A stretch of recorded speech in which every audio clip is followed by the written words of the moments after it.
Qui ne connaît pas les amours? Des chiffres et des lettres, question pour un champion, money drop, qui veut gagner des millions? N'oubliez pas les paroles, les 12 coups de midi, mais aussi la France a un incroyable talent, le meilleur pâtissier, Koh-Lanta, Fort Boyard.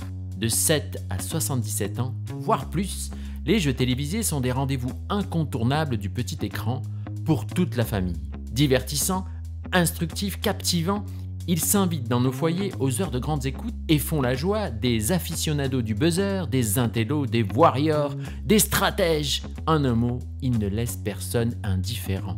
Mais connaissez-vous leurs véritables histoires? Qui sont ces cerveaux enflammés, capables d'imaginer des scénarios rocambolesques qui sauront tenir en haleine des millions de téléspectateurs? Comment écrit-on un scénario de jeu? Comment le produit-on? Qui sont celles et ceux qui vont travailler d'arrache-pied pour que l'imagination d'un scénariste tout seul, dans sa chambre, devienne un succès planétaire? Vous n'avez pas la réponse? Ne vous inquiétez pas. Nous allons vous éclairer. Écoutez cette série de podcasts initiée par la SAGE, la Société des auteurs de jeux, et plongez dans un univers mathématique, poétique et spectaculaire.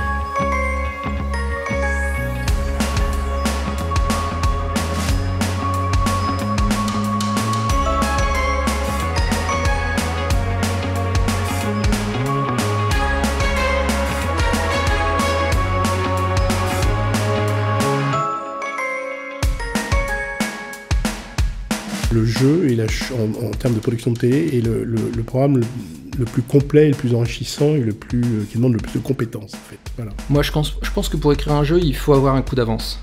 C'est-à-dire qu'il faut connaître les tendances, il faut regarder ce qui se passe ailleurs, mais si on veut vraiment avoir un succès, il faut avoir le coup d'avance, il faut anticiper le jeu de demain. Pour ce nouvel épisode, nous avons invité deux producteurs passionnants aux profils très différents. Leurs expériences dans la production de jeux télé vont nous aider à comprendre leur rôle dans le petit monde merveilleux de l'audiovisuel. Les liens qu'ils entretiennent avec les auteurs, les diffuseurs, les techniciens, les animateurs, les candidats. Bref, en parfait chef d'orchestre, comment ils agissent face à tous ces interlocuteurs. Comment ils envisagent leur travail et quelles connaissances sont nécessaires pour exercer ce métier avec brio. Parce que nos témoins sont de talentueux producteurs au CV impressionnant.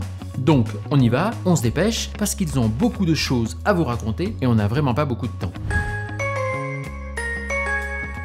François Guillard, surnommé Game Boy, auteur et producteur de jeux et aussi artisan finalement. Moi je viens d'une famille où personne n'est dans les médias et j'ai commencé à une époque où il n'y avait pas d'ordinateur, on tournait pas avec son téléphone et c'était très très compliqué, on pouvait pas faire de pilote, ça coûtait beaucoup trop cher et il y avait surtout que 5 ou 6 chaînes de télévision. Donc j'ai commencé en écrivant un peu en cachette des projets, il n'y avait pas d'émission de jeux à l'époque, c'était des projets d'émissions de télévision mais pas de jeux, et à trouver les numéros des chaînes dans les pages jaunes de l'annuaire. Voilà, c'est commencé comme ça. Donc, c'était pas écrit. Après, j'ai réussi à vendre à FR3 en 1986, un programme pour les jeunes, parce que ça n'existait pas à l'époque, qui s'est appelé Une pêche d'enfer.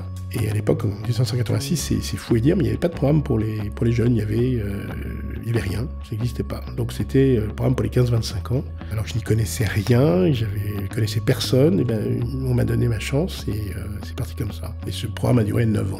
J'étais producteur et auteur, j'ai été bombardé, producteur dès le début, alors je ne savais même pas ce que c'était qu'un budget, une caméra, rien du tout. Donc c'était une totale inconscience de la part de la chaîne. Mais ils m'ont entouré avec un bon réalisateur, un bon directeur de production, etc., etc. Puis moi j'ai dit, écoutez, je n'y connais rien, mais je veux apprendre. Donc finalement ça a bien fonctionné, donc j'ai appris sur le tas. Et de toute façon dans ce métier on apprend sur le tas et on continue d'apprendre tout le temps, heureusement d'ailleurs. Je suis Sylvain Diffior, je suis producteur, et moi je me qualifierais comme un raconteur d'histoires, que ce soit dans la variété, dans le jeu, dans le divertissement, j'aime raconter des histoires et je pense que c'est ce qui est le plus important. J'ai travaillé à France Télévisions, où là pour le coup j'ai accompagné beaucoup de jeux à l'époque, que ce soit la carte au trésor, Question pour un champion, Feu facile à chanter. J'avais la chance de travailler aussi dans d'autres domaines quand j'y étais. Je faisais C'est mon choix, je faisais des magazines, je faisais du talk show, enfin je faisais plein de choses différentes. Et du coup, en sortant de France Télévisions, je suis parti bosser chez Nagui où j'ai fait pareil, du jeu et d'autres choses. Ensuite chez Catherine Barma où j'ai fait beaucoup d'autres choses et un peu moins de jeux. Et quand j'ai monté ma boîte il y a une dizaine d'années, j'ai continué à travailler sur tous les domaines. C'est-à-dire que je ne fais pas que du jeu, je m'intéresse à tout. Et en l'occurrence, je suis revenu à mes premiers amours avec le Cousse des Champions sur France Télévisions récemment. Et là, pour le coup, j'ai repris mon manteau de producteur de jeux que je n'avais pas fait depuis longtemps avec beaucoup de plaisir. Alors, mon premier jeu, je l'ai fait au bout de 10 ans, ça s'appelait Qui est qui ?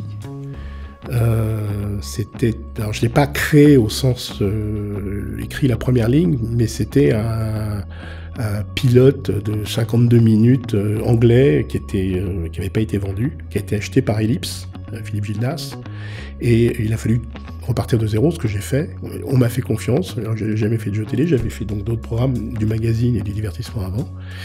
Et donc, ça a été Qui est un jeu qui a bien marché. J'ai créé la cible. Ça, c'est une création pour France Télé avec Olivier Mine. Après, j'ai fait des programme en prime time pour France 3 qui s'appelait Le Grand Tournoi de l'Histoire. Je suis parti chez Endemol où j'ai fait La Roue de la Fortune, Apprendre ou à laisser. J'ai donc, moi je dis créé parce que on est tellement loin, l'adaptation est tellement loin du format original, Les 12 coups de midi. J'ai fait Money Drop, The Wall, une version de 1 contre 100 qui s'appelait Au pied du mur. Donc les boîtes je l'ai dit, mais les boîtes j'ai fait, Apprendre ou à laisser, j'ai fait une version TF1, puis j'ai fait une version pour C8 aussi, enfin c'était D8 d'ailleurs à l'époque. J'ai fait pour la 3 et la 4, pendant le confinement, j'ai fait des jeux où les gens jouaient de chez eux via Skype, donc c'était jouons à la maison pour la 3, et puis j'ai créé le jeu Lumini pour France 4. J'aime pas faire une copie de quelque chose qui a déjà existé. Pour moi, c'est l'idée, c'est même pas la mécanique au départ qui m'intéresse, c'est quoi ton idée? C'est quoi l'idée? C'est le début, le milieu, la fin, pourquoi tu veux faire cette émission. Par exemple, je trouve que Guess My Age était vraiment une idée toute simple, et que c'était vraiment l'idée qui portait le concept. Après, on pouvait faire 10 mécaniques différentes derrière, mais la promesse était là. Et quand on vient me voir et qu'on a une promesse qui est simple, qui est directe, ça je kiffe quoi, je kiffe. Et après, on travaille la mécanique, on peut faire plein de choses différentes en mécanique, mais l'important c'est de savoir ce qu'on veut faire et d'avoir l'idée de base. Pour moi, les talents d'un bon ou d'une bonne productrice de jeu, c'est à la fois d'être quelqu'un de très organisé, d'être un couteau suisse. C'est-à-dire qu'il faut connaître et s'intéresser à tous les métiers. C'est-à-dire qu'il faut être capable de faire travailler ensemble des gens qui n'ont rien à voir les uns avec les autres, de les faire travailler au bon moment, de bien faire circuler l'information, de connaître le coût des choses, pour anticiper le plus possible les problèmes, ne pas se tromper sur le budget, ne pas se tromper sur les moyens, ne pas se tromper sur les gens, et faire en sorte que tout ça fonctionne bon an, mal an. Voilà. En gros, la qualité, c'est l'organisation, de l'anticipation, et connaître tous les petits trucs, les centaines de petits trucs qui font que on évite les problèmes. C'est ça la qualité d'un bon producteur de programme télé, et en général, et de jeux en particulier. Pour moi, c'est un peu indissociable. Je trouve qu'un auteur qui imagine un jeu sans avoir des notions de production ou sans en avoir référé à un producteur, il bataille un peu dans le vide. Il faut qu'il puisse s'intéresser aux deux. Et le producteur, c'est pareil. Le producteur, c'est pas forcément quelqu'un qui a des idées, mais il faut quand même qu'il ait de l'imagination et qu'il puisse intégrer ce qu'un auteur vient lui expliquer, quoi. Ça peut marcher que main dans la main, ça peut pas marcher l'un sans l'autre. Alors j'ai très rarement travaillé avec des auteurs de jeux. Soit j'ai créé le jeu, soit on m'a demandé d'adapter à ce qu'on appelle vulgairement un format étranger. J'ai fait ce qui est devenu le big deal. J'ai fait la version d'avant qui s'appelle Grand Zonk, qui est donc la énième adaptation d'un format américain très connu qui s'appelle Let's Make a Deal. Et j'avais le créateur qui avait 95 ans dans mon dos et qui me disait il n'y a qu'une seule façon de le faire, il faut le faire, ça a été fait dans 70 pays avant et il ne faut pas le faire autrement. Donc c'était pas des rapports très sympathiques parce que je ne pouvais rien toucher. Voilà. D'ailleurs c'est pour ça que l'adaptation n'a pas marché. Après c'est parti, c'est devenu autre chose, ils ont eu le droit d'adapter, ils ont fait le big deal. Mais donc moi j'ai rarement travaillé avec des auteurs en fait, parce que soit je crée le jeu, soit j'adapte, mais si je croise la personne, mais ce qui est important de savoir, c'est qu'est-ce qu'on peut adapter ou pas? Voilà. Est-ce qu'on a une liberté d'adaptation ou on n'a pas de liberté d'adaptation? Et il y a des différents degrés d'adaptation. C'est-à-dire que parfois on peut changer beaucoup de choses, parfois on ne peut rien changer, et puis parfois on peut toucher une règle parce que ça ne correspond pas au public français, ou les dotations ne correspondent pas, ou la durée ne va pas, voilà. Mais je travaille rarement, quasiment jamais, j'ai travaillé avec des auteurs. Ce qu'on appelle jeu maintenant en télévision, c'est un peu tout et n'importe quoi. Pour moi, le talent show, c'est pas la même chose qu'un quiz, c'est pas la même chose qu'un jeu d'aventure. Pourtant, tout ça, c'est une casquette jeu. Enfin, les gens disent qu'un talent show, c'est un jeu. Non, c'est pas un jeu, c'est un talent show, c'est autre chose. C'est une autre mécanique, c'est une autre façon de penser, c'est une autre façon de faire le spectacle. Donc, je pense qu'il y a des gens qui, effectivement, dans mes rencontres, sont très bons sur la mécanique de quiz, mais ne sauront pas faire un jeu d'aventure, parce qu'un jeu d'aventure, il y a souvent une partie humaine qu'il faut vraiment beaucoup développer, qu'on développe sans doute moins quand on écrit du quiz. Donc, c'est pas la même écriture pour moi. Les jeux d'aventure ou d'extérieur où il y a une compétition, on va dire, entre différents candidats qui font soit une course en Chine, soit des plats cuisinés ou autres. Pour moi, c'est des cousins très très très très éloignés du jeu télé plateau. Je trouve ça très très très bien fait. Il y a sans doute des points communs parce qu'il y a des règles, il y a des gains, il y a une promesse, il y a une compétition, etc. Mais sincèrement, pour moi, c'est autre chose, quoi. Les mécaniques, il n'y en a pas que dans le jeu. Hein. Il y a des... J'aime beaucoup un gars comme Ardisson qui mécanise beaucoup ses formats, par exemple. Je trouve ça très intéressant. Les mécaniques de jeux d'aventure et de jeux de concours ou autres, moi, elles me passionnent moins que les jeux plateau, les quiz ou autres, qui sont, je trouve, des vraies horlogeries suisses, quoi. Voilà un sujet qui est au cœur de notre série de podcasts. Qu'est-ce qu'un jeu de télé? Je vous le dis tout de suite, les avis diffèrent entre gens du métier. Nos deux producteurs semblent partager la même conviction. Attention, amis auteurs, tout n'est pas jeu télé. Pourtant, on peut naturellement s'interroger sur certains formats qui peuplent nos petits et nos grands écrans. Rivaliser de talent pour tenter d'être celle ou celui qui prépare la meilleure fondue de poireaux, est-ce un jeu? Chercher à rester le plus longtemps au sommet d'un poteau, est-ce un jeu? Danser dans les bras d'une star, une salsa endiablée, est-ce un jeu? J'ai ma petite idée, mais je ne vous dirai rien. En tous les cas, je pense qu'il est important de connaître ce qui se fait, ici ou ailleurs. Jeu ou presque jeu. Je pense que c'est important d'avoir une culture de jeu, rien que pour...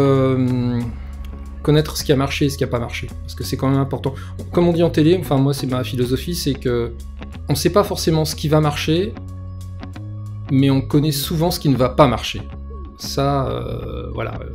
Notamment quand on est en côté chaîne, justement, et quand on connaît son public, et qu'on sait qu'il y a des choses qui ne peuvent pas marcher sur le public auquel on s'adresse. Mais ce qui marche pas, on le sent tout de suite.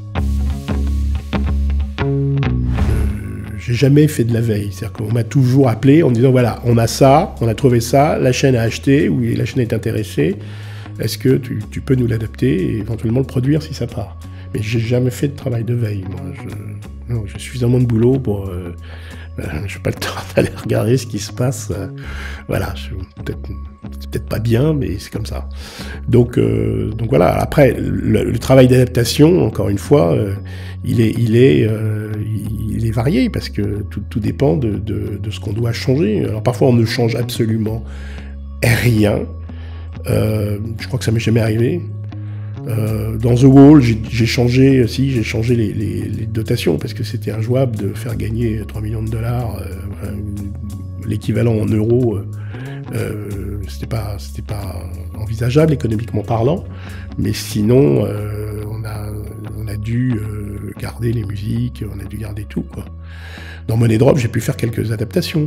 C'était aussi bien sur le générique, on n'a pas pris le générique anglais, on a fabriqué notre propre générique, notre propre musique, et j'ai rajouté des accélérateurs de jeu, comme le tout ou rien, qui n'existait pas, par exemple, parce que je trouvais que c'était très linéaire, donc j'ai trouvé un truc qui permettait de faire des petits accidents. Il y a d'autres formats où on fait ce qu'on veut. Les 12 coups de midi, j'ai fait vraiment ce que je voulais, quoi. Le format original, c'est un format argentin qui s'appelle Eridita. Vous regardez les deux programmes, c'est pas le même programme. J'avais une carte blanche totale et je n'ai rendu compte à personne. Des jeux que j'ai trouvés innovants, intéressants, il y en a eu sur toutes les décennies. Ils ont d'ailleurs pas tous marché, ils n'ont pas tous été à l'antenne.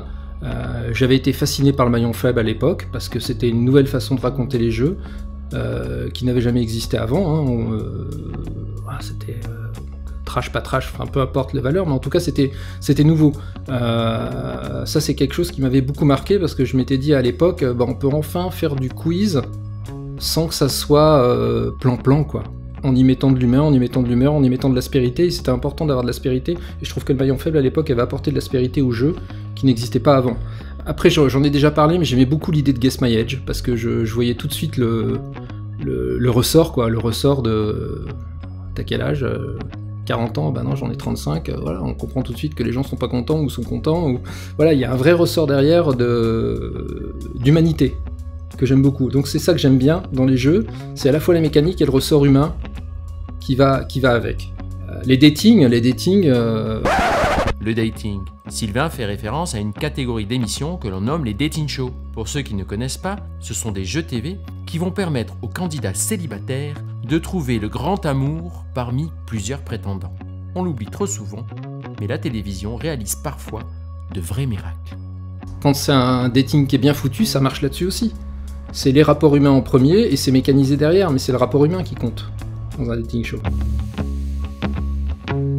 Il faut bien comprendre que dans un jeu, le casting, c'est comme les comédiens dans un film. C'est-à-dire que ce ne sont pas des comédiens, mais je veux dire, c'est extrêmement important. Donc il faut avoir, en fonction du programme qu'on doit sortir, en fonction du niveau qu'on demande, en fonction de ce que je veux la chaîne, il faut trouver les candidats qui sont au diapason. Donc alors, qu'on en ait un, deux ou trois, une famille, qu'importe, il faut des gens qui soient quand même à minima expressifs.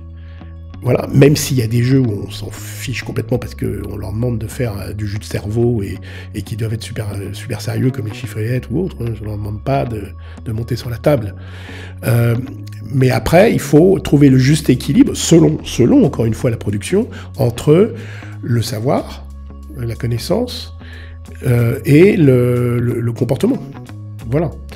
Après, quand on a des couples, il faut essayer de trouver des couples différents. D'abord, il faut trouver des candidats différents. Il faut composer une famille de candidats aussi. Sur la roue de la fortune ou sur les 12 coups de midi, il était extrêmement important d'avoir des gens différents. Voilà. Et pas que hommes-femmes, les âges, les origines, le niveau, tout, quoi. Enfin, il fallait vraiment composer des familles. C'était extrêmement important pour nous. Ça l'est toujours, d'ailleurs. Donc voilà, donc ça aussi c'est très important dans un casting où c'est les différences entre les candidats et dans les couples, d'avoir des couples qui fonctionnent. Alors c'est quoi un couple qui fonctionne? Ça peut être des couples qui sont fusionnels, et à l'inverse, ça peut être des couples qui ne sont d'accord sur rien. Mais encore une fois, on sait pourquoi on les prend. Et après, c'est le niveau niveau culturel. C'est-à-dire que qu'est-ce qu'on veut comme type de candidat. Et donc on fait passer des tests avant, hein, tout le monde le sait, hein, c'est des castings, et puis on voit à peu près le niveau, quoi. Voilà. Mais sachant que les jeux ne sont pas interdits aux gens qui sont pas les plus cultivés, parce qu'il y a plein de jeux qui leur sont grands ouverts. Et même il y a dans des jeux où on sait qu'on va prendre des candidats plus ou moins forts. On le sait. Après, un candidat fort peut être éliminé et un candidat moins fort peut être tombé sur des questions qu'il connaît. Enfin voilà, je veux dire, y a pas c'est pas une science, hein, non plus. Alors moi, je les ai tous sur le quiz des champions. Regardez sur France 2, on revient. Non, mais ils sont géniaux. Il y a des candidats qui sont géniaux dans tous les jeux. Tous les champions de Rashman, tous les champions de... Ils ont forcément quelque chose, ces gens-là, parce qu'ils accrochent le public, ils sont touchants, on a une relation d'affect, que ce soit les jeux de Rashman, l'ex-jeu de Nagui, maintenant animé par Boccolini. La mécanique du champion fait que les gens sont bons, mais ils ont aussi, pour la plupart, quelque chose en plus. Ils ont une histoire à raconter, ils nous touchent.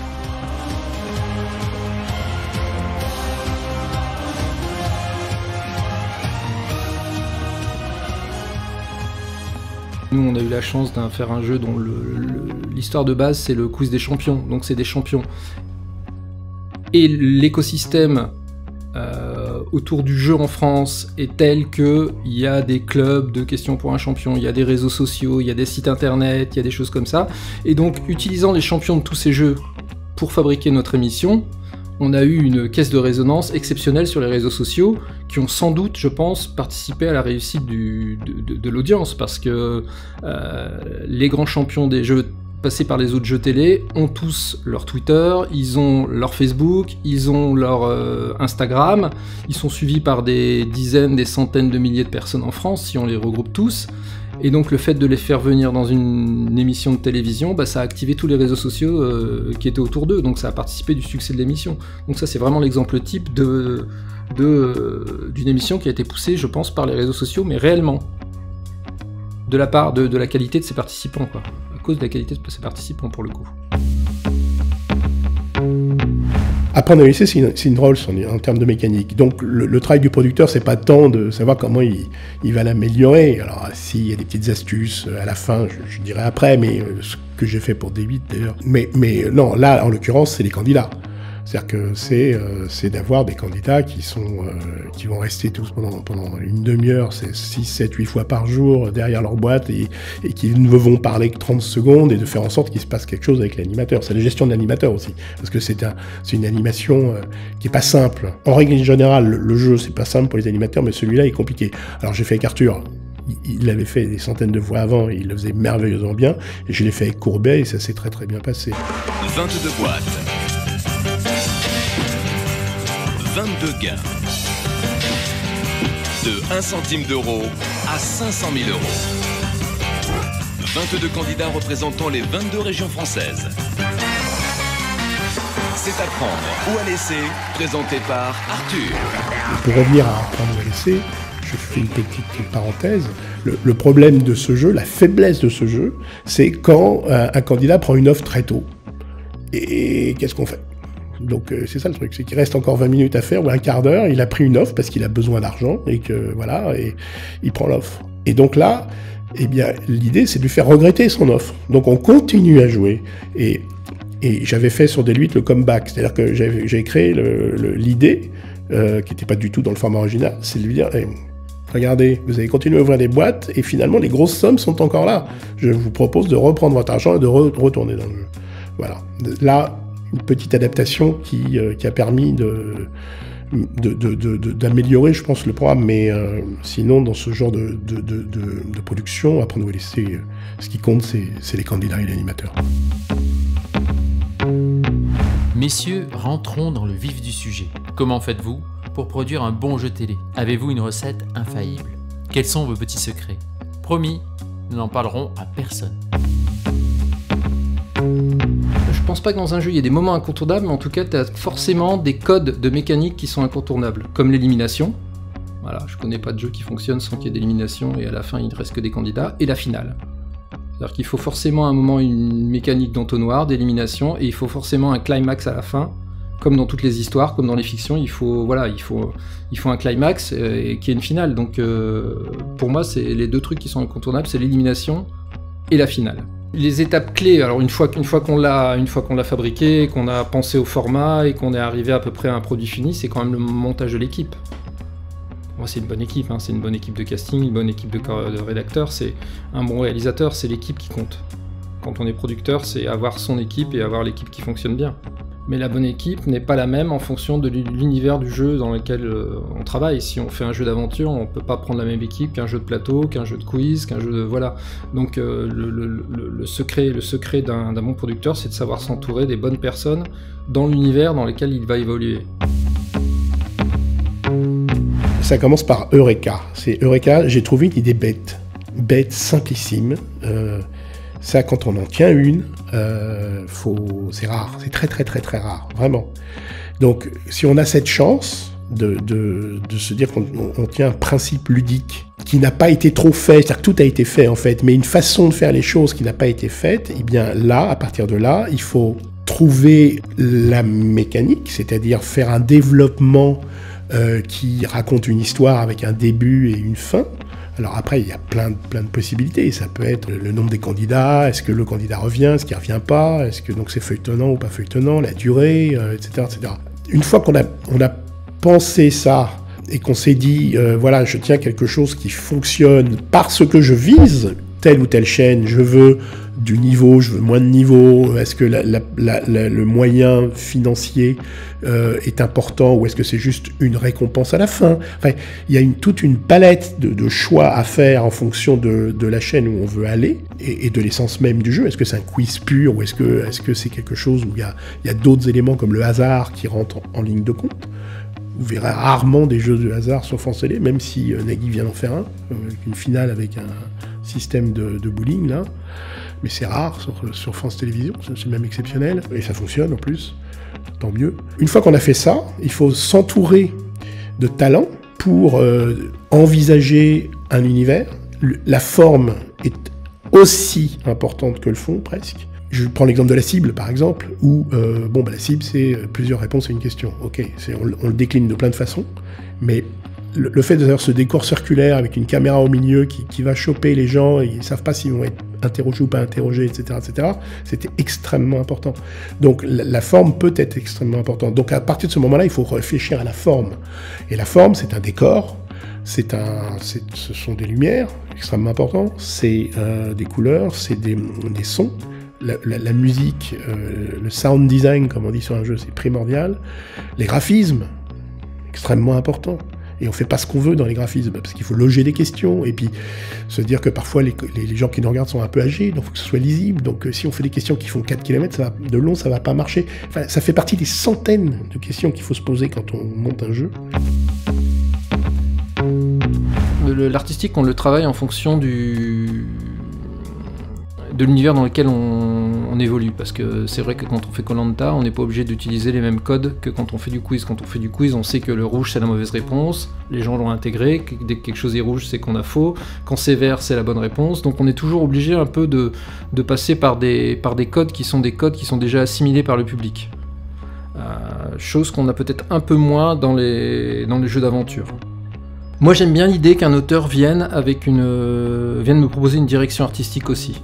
Parce que comme on raconte une histoire et que c'est un tout, je pense que si l'auteur arrive avec cet élément-là en plus, ça veut dire qu'il y a réfléchi et que tout est en cohérence.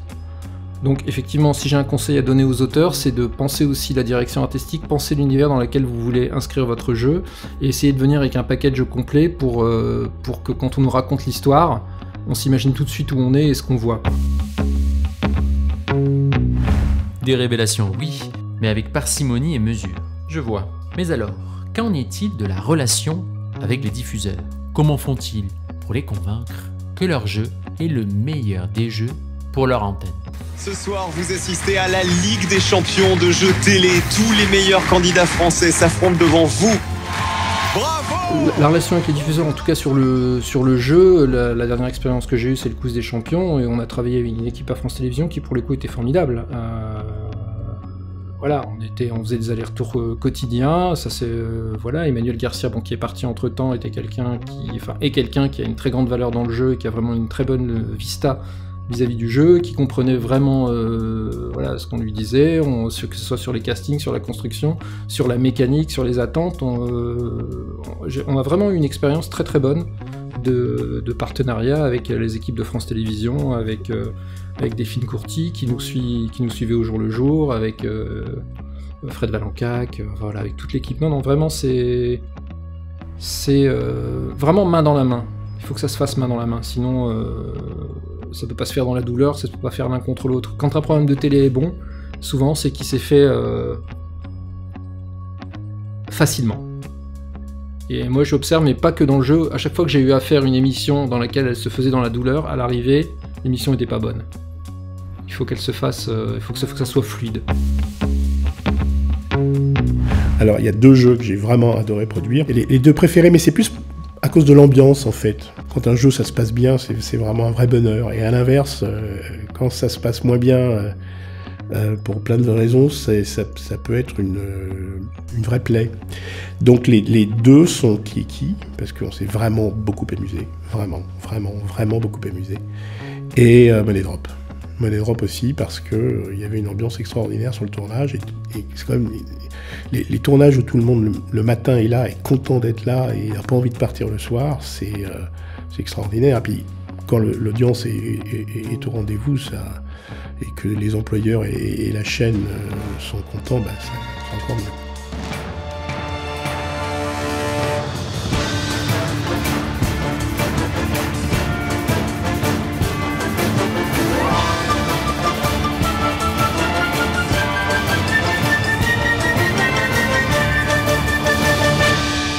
On s'adresse pas à C8 quand on s'adresse à France Télévisions, quand on s'adresse à TF1.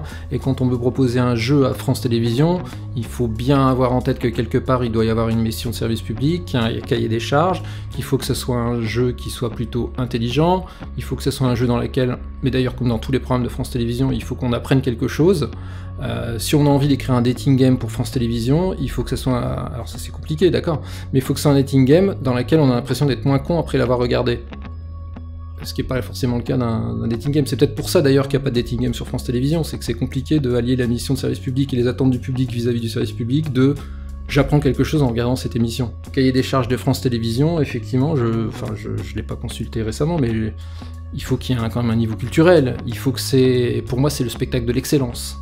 Enfin, les quiz marchent très fort sur France Télévisions. Ils ont complètement disparu des autres chaînes de télévision parce que France Télévisions, c'est le spectacle de l'excellence. Le game show, comme on peut le voir sur TF1, c'est-à-dire le jeu construit avec des panélistes qui sont des gens qui font de l'humour, qui font de la déconne, c'est plutôt l'apanage de TF1. Le game show, il n'y en a pas sur France Télévisions, il n'y en a pas qui ait marché à ma connaissance. Donc voilà, faut vraiment faire attention. Si on veut un truc déconnant avec des célébrités, j'irai plutôt sur TF1. Si je veux un truc intelligent avec intelligent en tout cas avec du quiz, avec de la connaissance, j'irai plutôt sur France Télévisions. Si je veux un truc un peu plus sur l'amour, notamment le dating, j'irai plutôt sur des chaînes comme M6, W9 ou des chaînes qui ont un public un peu plus ménagère. Voilà, on n'écrit pas un jeu et on pense pas un jeu de la même façon, quel que soit le diffuseur. En fait, il faut observer ce qu'il y a sur les grilles de programmes des chaînes de télévision pour aller proposer des jeux qui correspondent à l'univers dans lequel ils sont. Comme je te dis, typiquement du quiz, tu vas plutôt aller te présenter à France Télévisions quand tu développes. Je pense que c'est un peu inutile d'aller proposer à une chaîne un jeu dans un univers qu'ils n'ont pas, et qu'ils n'ont, pire, jamais eu. Parce qu'ils n'ont pas le public qui va avec. Alors un bon pitch de jeu, c'est ce que je ne sais pas faire. Et je ne vendrai pas un litre d'eau dans le désert, compliqué. Donc, quand j'ai créé des jeux, j'ai toujours été accompagné de gens qui étaient plus des commerciaux. Mais moi, je sais pas vendre. Voilà, donc j'ai du mal à répondre à cette question. Mais c'est évident qu'il faut un bon pitch. Mais il faut aussi un bon projet. C'est-à-dire qu'encore une fois, un jeu, c'est de la haute couture. C'est-à-dire qu'on ne va pas proposer à TF1 un jeu qui n'est pas pour eux. Et à l'inverse, on ne va pas aller voir la 2 ou la 3 avec un jeu qui est très marqué TF1. Donc déjà, voilà. Après, est-ce que c'est un jeu du matin, un jeu d'Access? Est-ce que c'est un jeu de Prime? Est-ce que c'est un jeu en quotidien? Est-ce que... Voilà, ça fait partie de la vente. Ça, par contre, effectivement, je n'irai pas voir une chaîne pour leur vendre un truc qui n'est pas pour eux. Après, il y a un problème de budget aussi. Est-ce que c'est un jeu qui va coûter cher ou pas? Donc c'est pas le pitch, mais c'est un élément extrêmement important, c'est de s'adresser à la bonne personne avec le bon produit et au bon moment aussi, bien sûr. Il faut savoir ce que les chaînes attendent.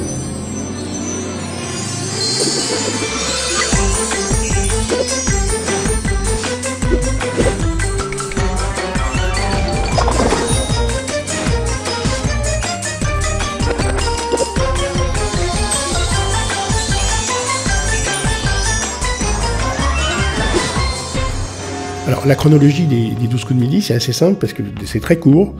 J'ai été appelé un 10 mai 2010 et on était à l'antenne le 28 juin. Et il n'y avait rien. C'est pas compliqué, il n'y avait absolument rien. Mais c'est là où, moi, c'est ce que j'adore, hein, c'est quand on n'a pas de temps. Parce que quand on n'a pas de temps, on va vite et c'est pas qu'on est plus malin, mais on s'évite parfois de se poser des questions qui n'ont pas grand intérêt. Donc, j'avais carte blanche sur l'adaptation et TF1 voulait un héros récurrent. Pourquoi? Parce qu'en face, il y avait Nagui et tout le monde veut prendre sa place, et qui commençait à tailler des croupières à Toi sur la marche, d'où d'ailleurs l'arrêt de Toi sur la marche, et TF1 voulait quelque chose où on retrouve quelqu'un, un champion qui revienne. Voilà. Et il fallait partir d'un format qui s'appelle Crésus, qui est une adaptation d'Heredita, mais enfin vraiment, c'était un point de départ. Donc, tout ça pour dire que j'ai très rapidement, tout seul avec moi-même, créé ce feuilletonnement, on va dire. Chez moi, j'ai un bar avec une bouteille de Bordeaux, une seule, et ça a duré 3 heures. En gros, et en 3 heures, mais vraiment, c'est sorti avec cette un double feuilletonnement, c'est-à-dire un champion qui revient, mais à côté de ça, ce qu'on a appelé une étoile mystérieuse, c'est-à-dire une sorte de cagnotte de cadeaux qui grimpe tant qu'on n'a pas trouvé l'énigme. Et donc l'intérêt était de se dire que soit on a un champion qui reste, on raconte une histoire, mais soit on n'en a pas, mais par contre on a quelque chose qui monte, et ça peut durer 25-30 jours, et le téléspectateur souhaite savoir qu'est-ce qui se cache derrière l'étoile. C'était ça l'idée, c'était d'avoir ce double feuilletonnement. Après, il a fallu, en 5 semaines, créer un décor, embaucher des gens, un habillage, les musiques. Encore une fois, Jean-Michel Bernard m'a fait les musiques. Jean-Michel Bernard, ça ne vous dit rien? Eh bien, je ne suis pas fier de vous. Jean-Michel Bernard est un célèbre compositeur de musique de film. Il a notamment collaboré avec Claude Chabrol, Michel Gondry et Francis Weber, entre autres. C'est à lui que l'on doit les musiques de jeux télé comme La Cible, Les 12 coups de midi et Money Drop. Je vous laisse faire quelques recherches sur internet, un peu de culture, ça ne fait pas de mal. J'y retourne. Le décor, c'est Miguel Hernando, qui est un très grand décorateur de jeux, qui m'a fait le décor. Je lui ai raconté l'histoire. 4-5 jours après, on était dans un café avec une nappe en papier. Il m'a fait un dessin sur la nappe en papier. Il a eu l'idée de l'étoile, etc. Moi, je lui ai dit qu'il fallait que j'ai un candidat en hauteur. Enfin, je lui ai expliqué le dispositif, mais je n'avais pas l'idée de décor. Je ne suis pas décorateur. Eh bien, je jure que j'ai arraché la nappe, j'ai fait une photocopie de la nappe et j'ai été voir TF1 avec ça. Ils ont signé ça. Parce qu'on n'avait pas le temps, il fallait faire fabriquer le décor. Il faut fabriquer un décor, il faut au moins 1 mois. Voilà, et donc la genèse, sur les 12 coups de midi, c'était très drôle. J'ai très longtemps pensé que le jeu, et notamment, enfin le flux en particulier, et notamment le jeu, était vraiment de l'apanage des chaînes de télévision, et qu'il n'y avait pas de marché sur les plateformes dans ces univers-là, parce que il y a eu quand même un certain nombre d'essais de jeux d'aventure qui ont été faits, alors je sais pas les titres en tête, mais en plus avec des moyens colossaux, comme ils savent le faire. Et je pense que ça prenait pas auprès du public. Voilà, donc je pense que le jeu peut continuer à exister sur les chaînes hertziennes. Tout ce qui est quiz, tout ce qui est jeu de flux, tout ce qui est rendez-vous quotidien, il faut vraiment que ça soit une notion de rendez-vous pour que ça fonctionne. Après, sur les plateformes, le game show marche assez bien quand même, faut dire ce qui est. LOL, enfin j'ai regardé un peu, c'est quand même ça fonctionne quoi, et on peut rentrer chez soi et se dire tiens je vais faire 4 épisodes d'un truc qui va me faire marrer, voilà, donc je pense que le marché du jeu, tout univers confondu, et il va bien se porter parce que c'est en plus c'est encore un programme télé qui est pas très cher par rapport à de la fiction. Donc moi j'y crois encore. Et j'ai changé d'avis, j'ai retourné mon fusil d'épaule, je pensais que le jeu, le divertissement et flux n'étaient pas faits pour les plateformes, mais je pense qu'il y a certaines formes de flux qui sont compatibles avec l'utilisation de plateformes. L'utilisation qu'en font les téléspectateurs des plateformes en tout cas. Moi je pense que des gens comme Netflix, Amazon ou autres vont aller au jeu. Qui aurait dit qu'Amazon irait au sport, par exemple? Bon, voilà, ils ont besoin de fidéliser leurs clients. Alors après, ils font peut-être des jeux qui leur un peu différemment que ce qu'on fait nous actuellement, mais pour les raisons que j'ai expliquées tout à l'heure, c'est-à-dire que le jeu est éternel pour moi, je pense qu'il y aura des jeux qui seront estampillés Netflix, estampillés Amazon, mais ça viendra. Alors après, effectivement, un jeu n'est pas rediffusable. D'autres, on fait pas du catalogue avec du jeu, c'est sûr, mais comme les gros divertissements, comme d'autres types de programmes non plus, quoi. Et encore une fois, un jeu en prime time coûte 5 à 6 fois à minima moins cher qu'une fiction. Voilà, donc économiquement, c'est aussi rentable. L'avenir du jeu passe par le direct, à mon avis. Moi. C'est parce que avant, on pouvait pas faire de jeu en direct, parce que ça coûtait trop cher, beaucoup trop cher, parce que le direct coûtait très très très cher. Maintenant, les moyens techniques coûtent beaucoup moins cher qu'avant. La fibre optique permet Parce qu'avant, on était quand même avec la grue TDF et les faisceaux qui coûtaient une fortune. Maintenant, c'est fini, ça ne coûte plus rien. Et puis surtout, on peut être en direct depuis Paris à Los Angeles, à Pékin. Je ne parle pas des problèmes de fuseau horaire. Ce que je veux dire, c'est qu'on peut être en direct dans le monde entier. Donc, je pense que l'avenir du jeu, c'est d'être... un des avenirs du jeu, c'est d'avoir des programmes où, techniquement, qui ne coûteront pas grand-chose, mais qui pourront être diffusés dans plusieurs pays en même temps, par exemple. Avec des voix off de chaque pays, ou des versions pour chaque pays, sur des hubs, etc. Mais non, je crois que on n'a jamais eu autant besoin d'images que maintenant. On n'a jamais eu autant de canaux de diffusion, de formats de canaux de diffusion, les portables, les tablettes, les grands écrans et autres. Je pense que le jeu, par son côté aussi industriel, parce que c'est quand même un des rares programmes dont on peut sortir des kilomètres et des kilomètres et des kilomètres. C'est toute la difficulté du jeu d'ailleurs de rendre des choses intéressantes alors que vous sortez 300-400 émissions par an parfois, comme les 12 coups de midi, 350 émissions par an, mais sinon c'est 200 pour une quotidienne. Et le jeu a cette capacité de fidéliser à peu de prix et d'être quelque chose qui est international quelque part. C'est un format, ça marche dans le monde entier. Donc je pense que Netflix, Amazon,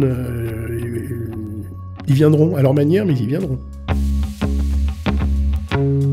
Moi je pense que pour écrire un jeu, il faut avoir un coup d'avance.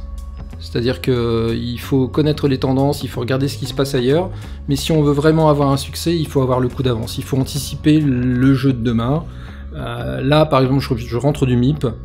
C'est la présentation de The Wit, qui est un peu le truc qui fait référence au MIP, c'est 52 minutes de format, il y avait 30 minutes sur le dating. Il y avait des datings dans tous les sens. Donc là, en rentrant, je me dis, bon bah, c'est pas la peine que je travaille sur un dating, il faut savoir ce qu'est le coup d'après. Est-ce que les gens vont regarder après les datings? Parce que de toute façon, quand on vous a présenté 30 formats de dating au MIP, on sait très bien que c'est pas la peine d'aller chez un diffuseur pour en proposer un autre.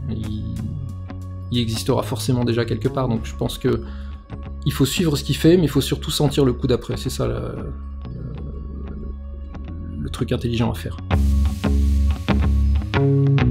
Je pense que les gens ont toujours envie de jouer, et donc il y aura toujours des jeux. Voilà, je ne vais pas parler du plus vieux métier du monde, c'est un peu comme ça, c'est pareil pour moi, il y aura toujours des jeux, alors télé ou pas télé, mais il y aura toujours des jeux, tant qu'il y aura des médias qui diffuseront des images, il y aura des jeux. Alors après, ils vont s'adapter au mode, à la technique et aux conditions économiques. Mais il y aura toujours des jeux, ça j'en suis absolument persuadé. Après, les évolutions seront sans doute liées à la technique. Là, on a vu ces derniers temps qu'il y avait pas mal de jeux qui se faisaient et pas que des jeux d'ailleurs, mais dans des univers en 3D. J'en ai fait moi pendant le confinement, il a fallu être très vite et bon, ça a des avantages, ça a des inconvénients, voilà, mais oui, il y aura toujours des jeux télé, ça, là, à aucun moment je pense que ça disparaîtra, et aussi parce que pour les chaînes de télévision, avoir un jeu, c'est quand ça marche, c'est vraiment la bonne affaire. C'est la bonne affaire parce que ça fidélise, ça donne de l'identité à une chaîne. Parce que moi, quand je regarde une série policière ou un feuilleton, je ne sais pas sur quelle chaîne je suis, sincèrement. Franchement, je sais pas où je suis. Les séries policières, les séries américaines, les trucs par je sais pas. Je vois un jeu, je sais où je suis. Parce qu'il y a les animateurs aussi. Et finalement, nos animateurs, à part les divertissements, on les voit sur les jeux.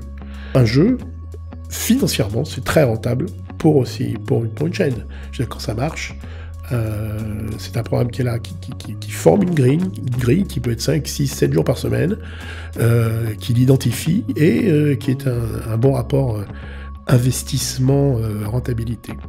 C'est la fin de cet épisode captivant consacré aux productrices et aux producteurs de jeux télé. Je sais, nous n'avons pas eu le témoignage d'une productrice, ça manque. Mais nous aurons d'autres occasions. Ce qu'il faut retenir des révélations de nos témoins. Produire un jeu, c'est avant tout comprendre les besoins des chaînes de télévision françaises et étrangères. C'est savoir dialoguer avec des interlocuteurs très différents. Des auteurs, bien sûr, au début de l'histoire, des diffuseurs, qui sont les partenaires privilégiés de cette histoire, mais aussi l'ensemble de celles et ceux qui participent à la production d'un jeu télé.